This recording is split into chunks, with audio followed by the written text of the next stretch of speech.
everyone, and I hope you're all well. My name is Tanner Dagenais, and I am the host of Self-Sabotage Solutions. Uh, Here with this podcast, my goal is to provide as many people solutions to self-sabotage as possible so that they can make the changes that they really want to make in life. Because I know how frustrating it can be being someone who has dealt with self-sabotaging habits, and trying to make the changes but never being able to make them. I know how frustrating that can be, and how important it is to be able to find something to move forward, to be able to make those changes in our life so we really can be living the life that we want to be living.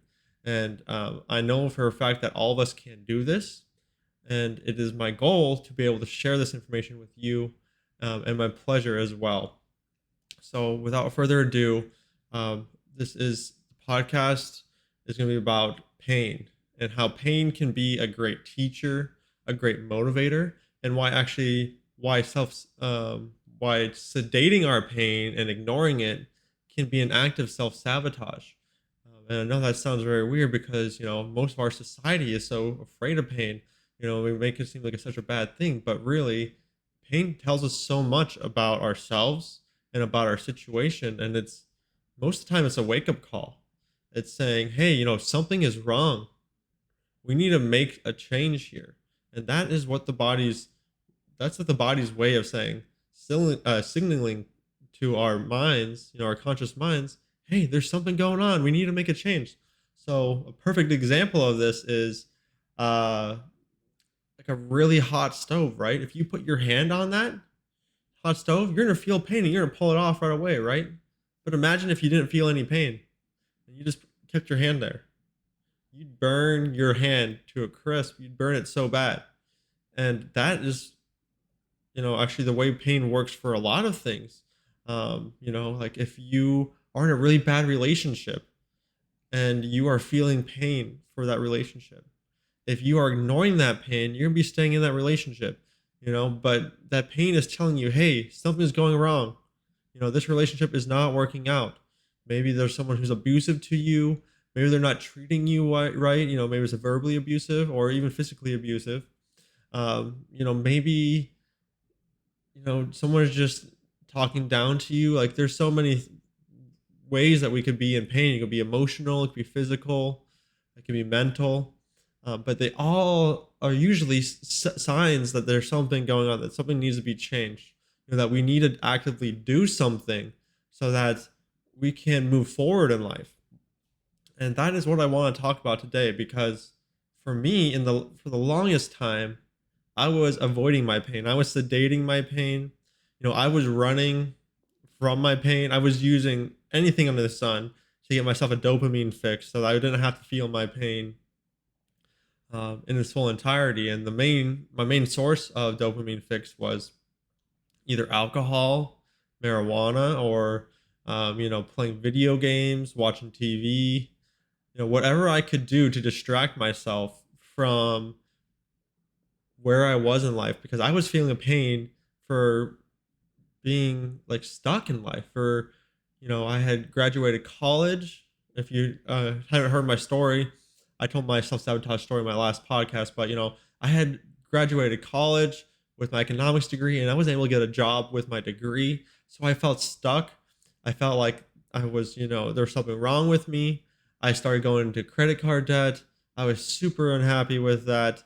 On top of that, I was just eating unhealthy the whole time, treating myself like garbage. And I had all this pain building up inside me. And, I would tell myself, no, I feel great. I'm doing good. But deep down, that pain was still there. And all I would do is cover it up. And that pain would still be back there the next morning after I was done. Once I came down from my high, and obviously with alcohol, the next morning was even worse because I had that hangover. So I had the pain over the hangover. I had the pain that I had sedated myself from the night before, and it hadn't been dealt with. It's just like a band-aid you throw on. It doesn't actually deal with the root cause of the problem. And the root cause of the problem for me was that I needed to make changes in my life. I needed to move forward. I needed to believe in myself. I needed to, do so many different things. I needed to stop spending money. I needed to do all these things, right? And I think so many of us get stuck in this trap of avoiding our pain. And when we allow ourselves, we stop sedating ourselves, and we allow ourselves to sit with that pain and listen to it and really understand why we're feeling that pain. Then it allows us to know, hey, what do we need to do to move forward? And then you know what's awesome? We can actually use that pain as motivation, as a fuel to move forward. We know we don't want to feel the pain. It's you're not supposed to be sitting in pain forever. And that's really what, when you're sedating pain, it just keeps you in a cycle of sedating your pain, and the pain's there, still there. But then it keeps adding up because you never actually dealt with the pain before. So it gets worse and worse and worse. And then that gets into a depressive state. You start getting anxiety. You um, start getting fearful of things. You start getting super stressed out. And I want to talk a little bit about stress as well, because I think stress is a form of pain.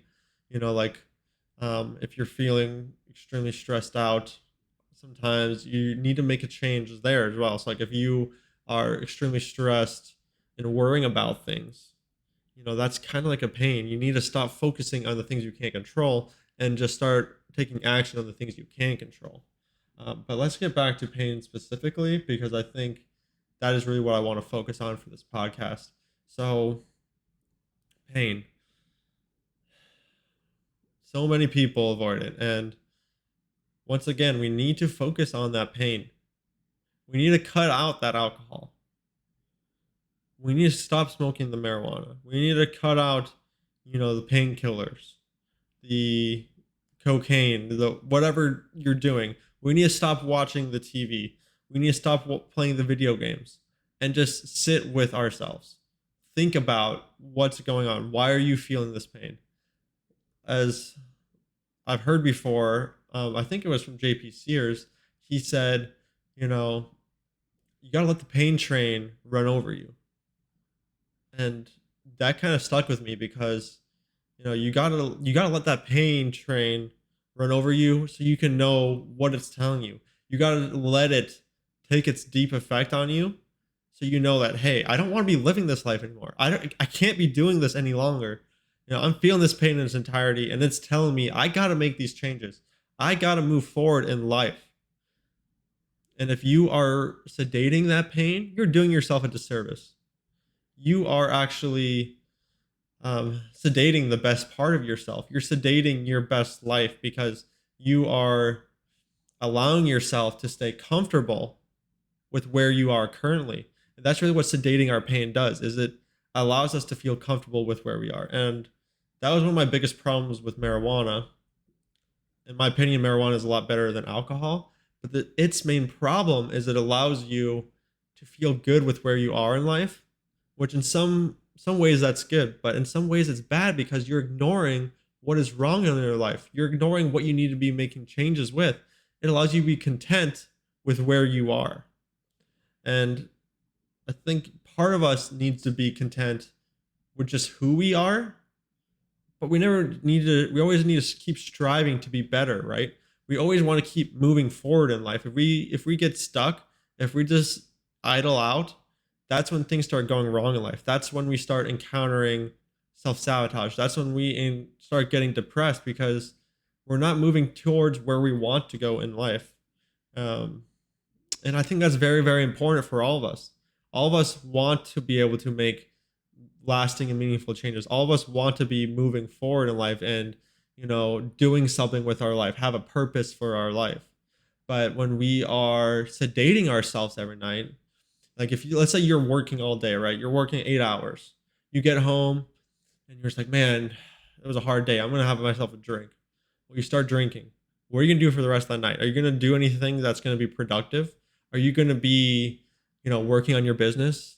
Are you going to be reading a book that's going to make you better? Are you going to be listening to podcasts that are making you better? Even if you do, you probably won't remember them because you'll be drunk. So, or you'll be, not going to your full potential because you are drinking or sedating yourself. And actually, this is where I was back in college, and for a couple years after college. I was every day after work. I told myself, "Oh, I just need to relax. I need a whiskey and coke," and I'd go and have myself a whiskey and coke. I'd have myself a smoke, and then I'd go play video games all night. And of course, my life's not going to get any better because I wasn't taking actions to move towards that life.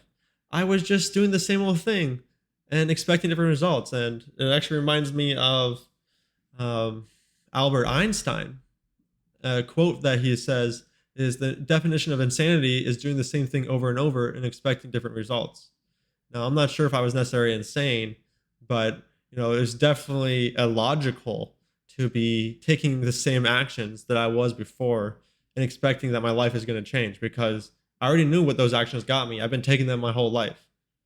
It's going to get me exactly where I was because that's where I was from taking those actions, right? It's not going to change. I'm not going to magically become wealthy. I'm not gonna magically have my own business. I'm not going to magically become healthy or happy if I don't make changes. If I'm just sitting there smoking and drinking and playing video games all the time, then how am I going to move forward in life? And I think that's where a lot of people are stuck right now, especially people my age. Like the younger generation, like young adults, kind of almost middle age now. Um, and I can't speak for everyone, but I know a lot of people are actually stuck in that spot. And from working with different clients, speaking to family members, speaking to other people, just hearing what people are going through on social media, that is what I have seen. People are stuck. They're in that lingo state. They don't know how to move forward, and they keep hitting that wall. They keep hitting the wall, and they keep taking the same actions over and over and over again, and they're expecting something to change. Or maybe they even know they want to change their actions, but they keep getting drawn back to the same actions, right? And that is kind of just the way a part of our mind works. The subconscious mind, it is drawn to the familiar, and there's ways to make new things familiar. So that's always important to know. Um, but yeah, I mean, really, one of the best ways to move forward in life is to feel that pain, understand what it's saying, understand that you don't want to live with it anymore. You gotta tell yourself, I'm done with this. I'm gonna move forward. And say in the present tense, say it with conviction, say it with some mustard on it. You gotta be you gotta be very passionate about it, and you got to want it. If you don't actually want the change, if you'd rather be smoking and drinking and doing that, then your life's never gonna change because that's what you wanted more. And that's where people encounter the procrastination because they haven't thought about this long enough. They haven't thought about um, why they need to be motivated. They haven't thought about what they're going to lose if they don't make these changes. They haven't thought about every little thing. And really, they haven't allowed themselves to think about this. Either they're sedating themselves with drugs and alcohol, or they're distracting themselves with TV, movies. Maybe it's 24/7 work, always going out to hang out with someone. But really, you need to go inwards. You need to spend some time with yourself and do some meditation possibly. So, a lot of people think meditation is just sitting there quiet with your thoughts and saying a mantra over and over. And that's maybe partially what it is, but your mind will constantly drift. And where your mind is going, it's important to note where your mind is going. What is it telling you? Where is your mind going to? What is your pain? Is your pain directing you towards someplace? And usually when you start listening to yourself and where your mind's actually leading you, you'll start to be like, oh man, I've been missing this the whole time. Why haven't I been paying attention?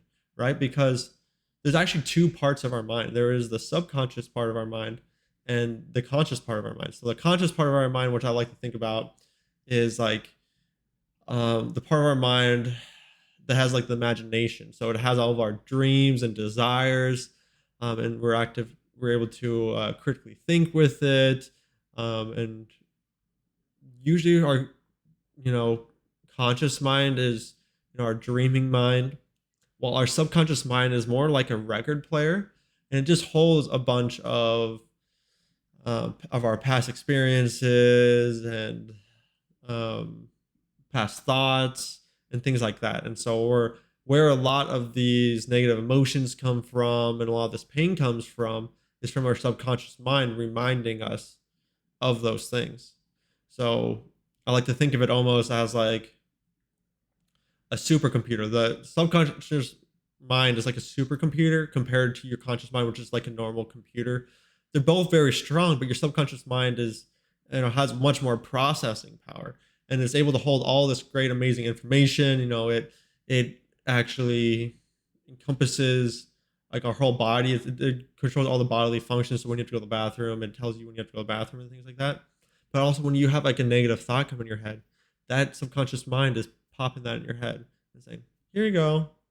And usually it's doing that because that's what's familiar in your life and that's something that you've been holding on to. So usually and usually the more times when we've thought of something or experienced something and the more traumatic, the more emotional it was, the more times we visualized it, the more times or the more likely we're going to be drawn to it, because that's the way subconscious mind works is, the more repetition, the more visualization, the more emotion that has to do with something.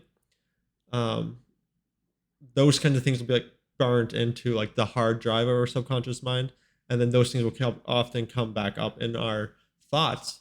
And that's why so many people after like a traumatic experience can't stop thinking about it, and it's very, you know traumatic for them when they do think about it, because the subconscious mind kind of just replays it for them. So what you need to do is allow yourself to hear what the subconscious mind is telling you. Why is it telling you this? Allow yourself, acknowledge it, and then find a step to move forward. Like if it's telling you that, you are feeling unhealthy, if you're starting to get sick a lot often, you need to make some changes with what you're eating or how you're sleeping, or you need some exercise in your life. You need to stop drinking. You need to stop treating your body like crap, like a garbage compactor. You need to stop poisoning yourself every day with alcohol, with junk food, with, non-organic food, with all these different things. And there's so many different things that are negatively affecting our bodies. And it's important that we are the ones who are addressing it, because, it's up to us to be able to be the ones to protect ourselves. So no one else is going to protect us for us. And this has been proven. There's government agencies in play who are supposed to be protecting us, but unfortunately they don't. And there's so many products that we can talk about that have gone through the market that just are so harmful to our bodies, and nothing happens until there's a bunch of lawsuits piled up, and then something changes. And that's why it's so important that you listen to what's going on. You need to be the first line of defense for anything going wrong in your life. And when you're completely sedated all the time and distracting yourself, you just can't be that line of defense. You just can't be that person you need to be. You can't be that. Your conscious mind, you got to be like a gatekeeper for your subconscious mind. Imagine like your subconscious mind is like a giant castle, right? And there's one gate to go in and out, right? And your conscious mind, you are able to protect what goes in and out of your subconscious mind, right? And if you are sedated and drunk, imagine like a really drunk guard at a castle gate. How easy it to get past him compared to someone who's and maybe like a weak, poisoned guard who's drunk and sedated and distracted. It's much easier to get by him than like a guard who would be nice and strong and healthy and alert, right? And that's the kind of the same thing that's happening with your mind. When you are constantly sedating yourself, you become that drunk, and you're constantly sedating yourself, poisoning yourself, eating unhealthy food. You are becoming that drunk, incapacitated guard, and you're letting all kinds of bad things into your mind. You are allowing the pain just to sit there. You can think of pain as like thugs coming into your subconscious mind and just hanging out. And if we don't deal with the pain, then they're going to wreak havoc on our castle, um, on the subconscious mind, on us, on our life. And that is very important that you address these things. You be your own gatekeeper for your mind. You be your own gatekeeper for your life. If you are feeling pain, whether for your health, for your emotions, for your body. If you're having back pains all the time, like that's not normal. And it's getting normalized. I see so many memes talking about, oh, I'm 30 years old or I'm 40 years old and I got back pain. It's a normal thing, or something like that. I'm getting old. Must be just getting old. How many people are conditioning themselves to feel this pain? They So many people believe that, oh, I'm just getting older. I'm gonna be feeling pain, right? My body's not what it used to be. But it's not what it used to be because you're taking poor care of yourself. You are abusing yourself with your actions. And I can say this from experience because I was doing that to myself. I can say this from experience because I've dealt with other people who are doing that exact thing. And many people just don't want to admit it to themselves. They want to believe that, it's it is a normal thing because everyone else is doing it. And really in our society, so many people are abusing themselves. We see it all over the place. We see lines at the coffee shop. We see people eating junk food all the time. We people eat lines at the fast food restaurants. We see people buying gym memberships and never going. We see people going to toxic relationships all the time, doing the Tinder and that's the whole new thing now. You're not even getting a relationship. You're just doing one night stands. Those don't provide any actual benefit to us. They actually provide more of a harm to our bodies and to our minds. We see people addicted to porn, which is, ever increasing, how our standards are for real life situations and making it unrealistic and, you know, weakening us. We see people addicted to drugs and getting obese, and just rates of disease are skyrocketing. And people think this is normal. This is the reason why I believe this is actually happening. And actually, no, the reason why I know this is happening is because, and the reason why we're so drawn to it is because our subconscious mind is trying to fit in with society. And that's the way it's programmed. That's the way it's meant to happen, is that your subconscious mind is meant as a safety mechanism. This happens when we're kids. So, if your subconscious mind is doing this, congrats. That's a good thing because you survived. You survived your childhood, and that's its main goal, is to help you survive your childhood. And really, when we're a child, the subconscious mind is our key gatekeeper. Then they're there to protect us at that point because our conscious minds aren't able to do it because we don't know what's good and bad. And so fitting in is really just the best option. But when we become adults, fitting in does not always mean we're going to be healthy. Fitting in does not always mean we're going to be happy. Fitting in does not always mean we're going to be getting the life we want. Often, actually, it means the opposite. Often, it means we're going to be diseased, poor, broke. We're going to be unhappy. We're going to be, depressed. We're going to be constantly drinking ourselves into a stupor. We're going to be poisoning ourselves back to the Stone Age, right? And, I think people really need to wake up to this, that our society is kind of built in this way. And, look at all the TV shows we have. There's so many examples of just people living like a horrible lifestyle, and people are watching that every day. And our subconscious mind is actually absorbing that just the same way as if we saw someone else doing it in our life. And they were trying to fit in. Our subconscious mind will try to fit in with these TV shows. And I don't know if you noticed, but these TV shows are getting more and more like ratchet and just disgusting and vile and just dysfunctional. And there's so many examples of this. And unfortunately, many people, I think, on a higher level know this is how it works, and they are just trying to do this to the population um, as a way to control us. And I know that sounds almost conspiratorial, but when you actually start looking at it from this point of view, it makes complete and total sense. And it's the logical point of view, because when you start seeing all these ways that this is happening, and then no one is ever taught this information about how we're influenced.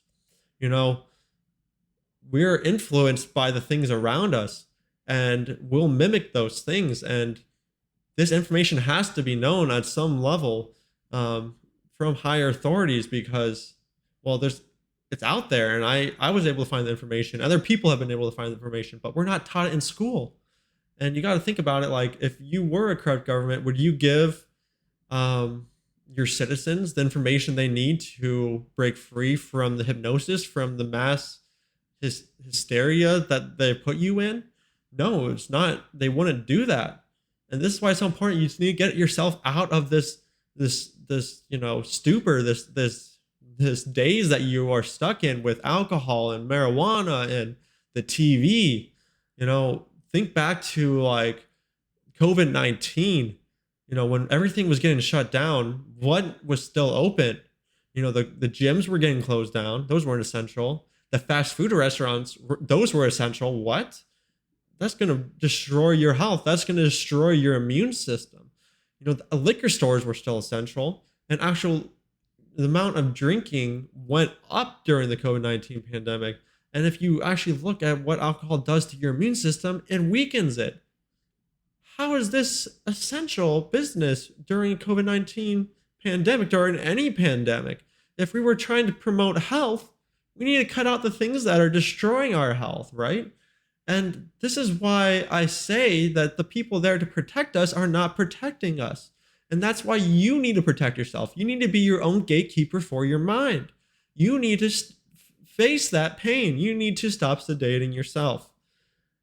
And I know I'm getting kind of feisty here, but this is really a passionate subject on mine because it's so important, and it's hard to watch other people go through this, just living day to day, sedating themselves constantly. Working all day, going to drink and smoke at night and play video games and distract themselves with the television and not getting anything done to change their life, and then complaining about it and wondering, why am I depressed? Why am I upset? Why can't I move forward in life? And knowing that's where I was, and I felt that exact same way, what is wrong with me? Why can't I do this? Why do I keep going back to these same actions? Well, it's because I was letting all these crappy things into my life, all these crappy influences. I was poisoning myself. I was attacking my best self, and that's really what it is. In my video the other day, I forgot to mention this, that I forgot to mention that I was avoiding my pain. That is something that's very important. I was avoiding my pain for so long, and that's why I was chasing the dopamine. That's why I was chasing the alcohol. That's why I was chasing the other things. And that is also part of the reason why I was not able to make the changes I was meant to be changing. So if there's anything you can take from this podcast, and I hope you have learned a decent amount, and I hope this makes sense to you. But if there's anything you can take, it is to feel your pain. Stop sedating yourself. If you want to move forward in life, you got to face what's going on in your life. You got to realize that, hey, I brought myself to this life with my actions, with my thinking. And how am I going to change this? Well, it's not going to be by taking the same actions and taking the same thought and having the same thoughts as I did before. I bet you anything that's not going to change it, because you're going to get the exact same thing you've had, only worse, because it's going to be compounding, because you let those negative things into your mind and your body, and you haven't dealt with them. So they're just compounding and building up, and your body's become more and more toxic. Your mind's becoming toxic, and overall, your life is becoming toxic. And if you feel like this, if you feel like you're in this situation, please know that you can move forward. You got to face that pain. If you really have tried doing this and you are struggling, reach out for help. You could reach out to help for me. I'd be love to be that person for you. But there's so many other people in this world who are teaching information about self-sabotage, about moving forward. And that brings me to my next point is this upcoming Sunday, I'm going to be interviewing one of those people, another person who teaches how to overcome self-sabotage, another person who has experienced self-sabotage, and they're going to be sharing their story. And I'm very excited to be doing this. And that's every Sunday. I'm going to have someone different come on my show, on my podcast, to share their story and share how they were able to overcome that self-sabotage. Because I want everyone to know, no matter what situation you're in, no matter where you live, no matter if you're a boy or girl or whatever you identify as, no matter anything like that, how old you are, what your experiences were, you're able to move forward in life. you're able to make these changes. Doesn't matter how bad you were, what mistakes you made in the past. And what matters is the now.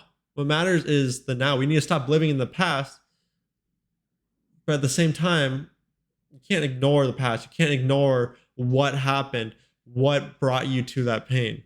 And I think a lot of people are ignoring the past while at the same time living in it, which almost sounds crazy to me. It's like an oxymoron, but like they are ignoring the reason why they're in that situation, but they're traumatizing themselves with the reoccurring trauma they experienced, if that makes sense. And yeah, so part of it is feeling that pain, understanding why you're living in it. And then once you understand why you have that pain, you need to take actions, new actions, and think different thoughts. They'll bring you towards the life you do want. And that is how you make these changes. You need to believe in yourself, start living in the now then, once you've identified that stuff, and move forward. And that is something I think that's very, very important. Okay.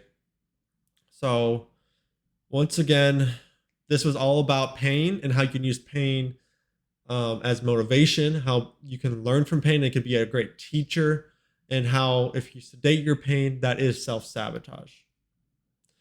My name is Tanner, and you have listened to my second podcast uh, of, and this is Self-Sabotage Solutions, where we give you all the solutions, or I give you all the solutions I can possibly give you so that you can move forward in life. So I tell you the blunt, honest truth. I'm not going to hold anything back. I don't want to hold anything back from you. I want you to, feel what you need to do. I want you to understand what you need to do. I'm not going to sugarcoat it for you. If you are taking the stuff out on yourself, you need to realize that you need to face up to it, that you are the one who did it, right? Anyways, I kind of got off another tangent there, but you guys all get my point, and I appreciate you guys all listening.